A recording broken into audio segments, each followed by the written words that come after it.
part of building bridges really means connecting all of the silos in the community and kind of like harmonizing them to exceed their current levels of achievement. I mean, we have a lot of good agencies in the community that are doing good work, but I believe that building bridges does bring them together so they can step from good to being great, so that bring the best out of everybody for the good of the community.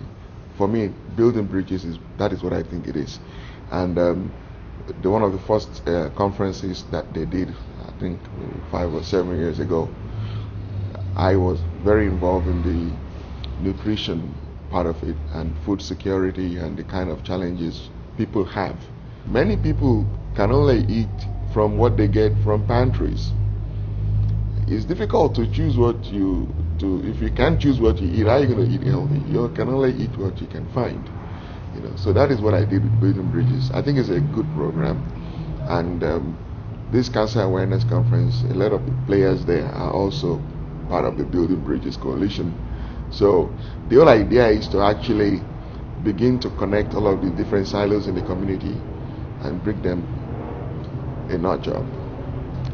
My role as a university faculty and closely affiliated with the Division of Community Engagement is actually to work through the division to reach out to these agencies, try to understand what they're already doing, and then try to seek opportunities for collaboration among them that will meet the needs of the community. So really what I do is, like when we talked about it, when Loretta cast the Division of Community Faculty and Kit captured it immediately and they told me what they were going to do, I'm like, that sounds like a very good idea, but in order for us to pull this off, we need to create a value around it. So we started working together, developing curriculum, reaching out to agencies, find out what their needs are and how do we meet this need through this program.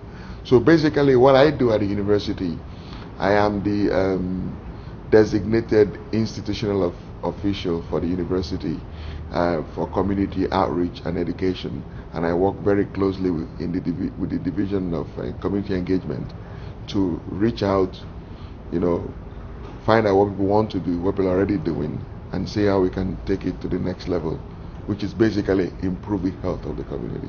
I have a master's in biomathematics, doing research, clinical research methodology from UCLA, just to help me understand what I'm doing better.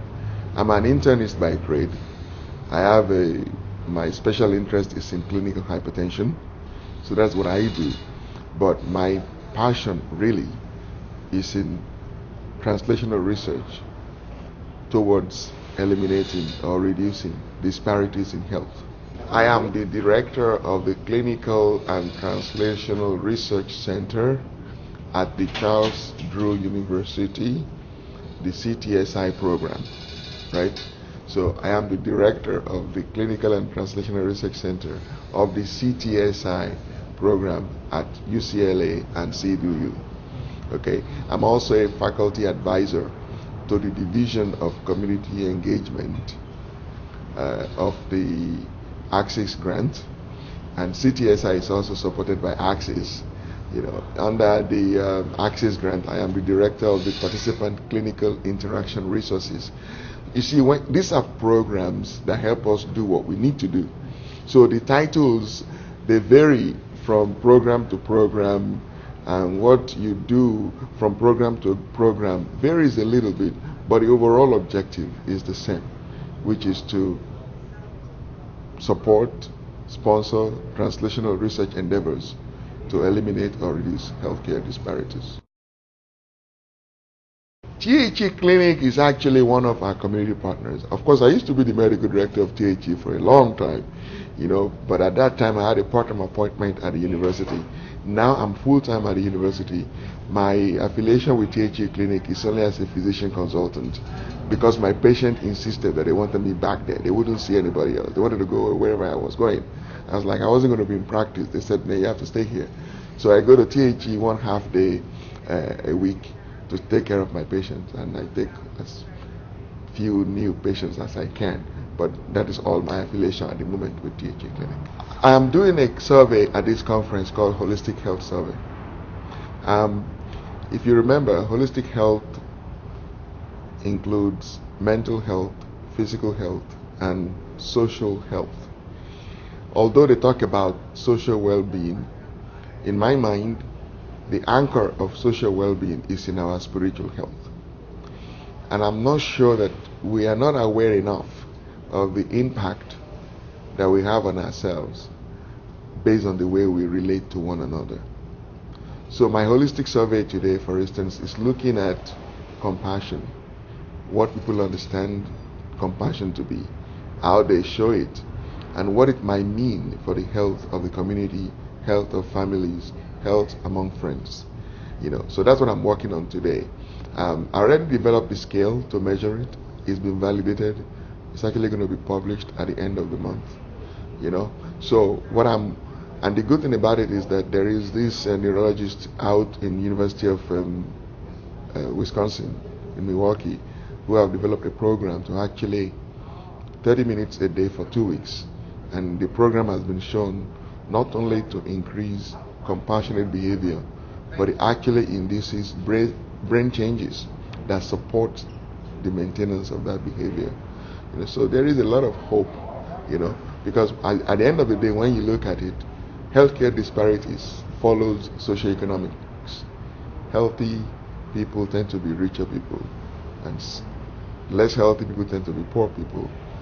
But there is a lot we can take advantage of to improve and optimize health, drawing on human resources, just our humanity, not money, not big amount of money, not big cars, not big homes, just basic humanity. How do we relate to one another, in a way that optimize our health together? So that's what I'm working on. That's what the survey is about, that we're doing here today. But it's going to go a lot of places, because I'm beginning to see that compassion is probably the most important community resource that we need to build, characterize, deploy for the benefit of the community.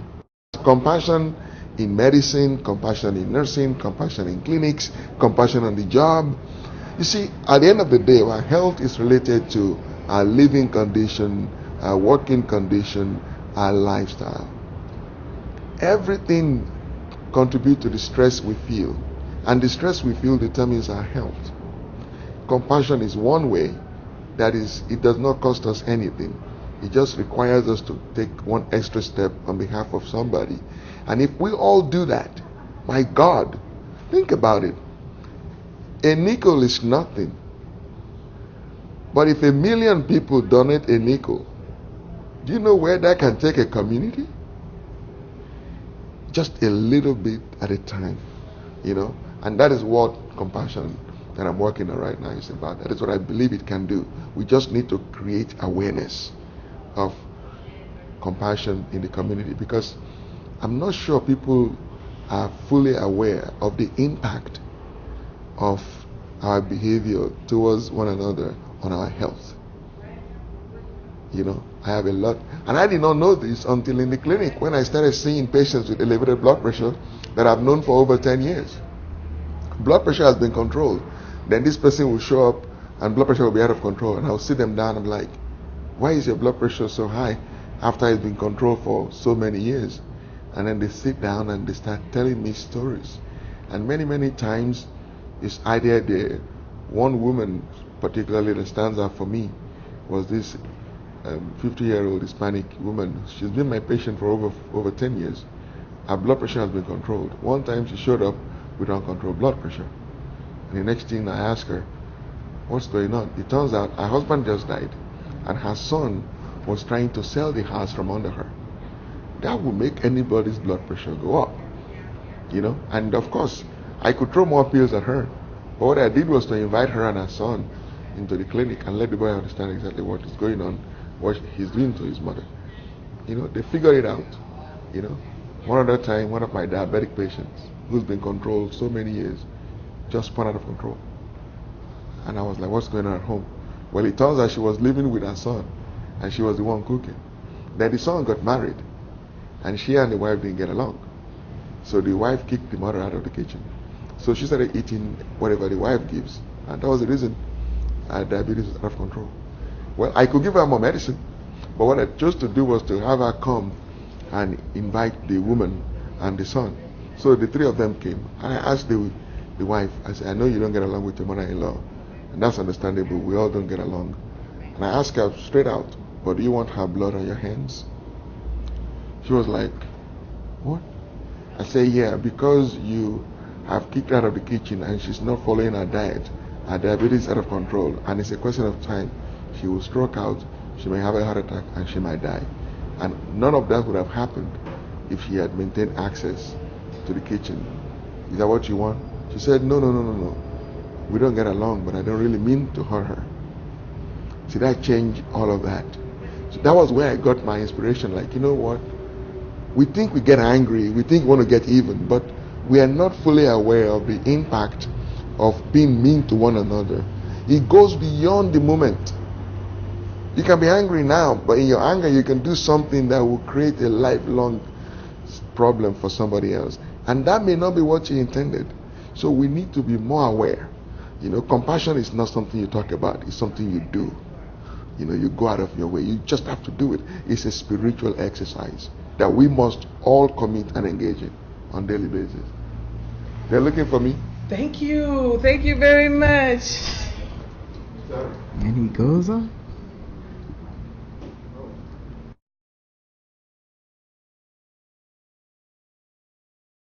So you see, what I'm hoping that we will do together is we need to raise the awareness of all of us as healers. Because look, we all heal and we can kill. And you can choose what you're going to do. That's right.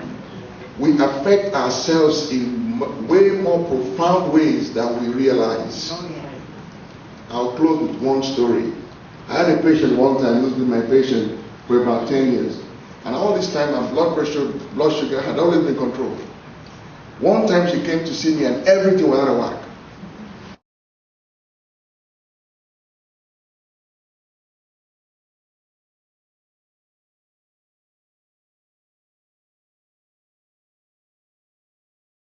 Everything has been fine. In the last 2 months, everything has been out of whack. You're the one that came in. I know you don't get along with her, but I want to tell you, if you don't change anything, given enough time, she will either have a stroke, have a heart attack, or she'll end up on dialysis and she will die very soon. If that's what you want, keep it that way. You know what she said? She said, I know we don't get along, but I didn't mean to hurt her. She was not realizing that she was a healer. We're all healers. We can choose to heal and we can choose to kill. The way we relate to ourselves. And this is exactly where I'm headed. This is what I'm going to do for the rest of my life. Raising awareness about compassion. We affect ourselves in way more profound ways than we're willing to admit.